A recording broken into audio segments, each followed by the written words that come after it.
ইব্রাহিম খলিলুল্লাহ, খলিলুল্লাহ মানে আল্লাহর দোস্ত, আল্লাহর বন্ধু। কথা বুঝতেছেন? হাবিবুল্লাহ মানেও আল্লাহর দোস্ত, আল্লাহর বন্ধু। পার্থক্য কি জানেন?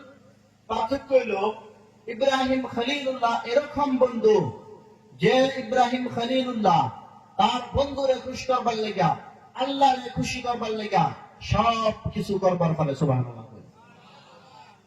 আর হাবিবুল্লাহ এরকম বন্ধু যে বন্ধুরে খুশি করবার লেগা আল্লাহ পাক সব কিছু করবার পারে। সুবহানাল্লাহ।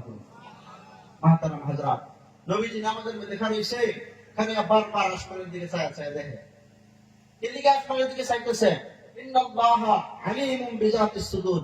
দিলের খবর দুনিয়ার কেউ জানে না, জানে কেলা? না, রাম শব্দ একটু জোরে জোরে বলুন। কেলা? আল্লাহ। আল্লাহ পাক দিলের খবর জানে না? মুহাম্মদ আরবি নামাজের মধ্যে খানি এদিকে আসমানের দিকে চায়, আল্লাহ জানে না? আল্লাহ পাক বলেন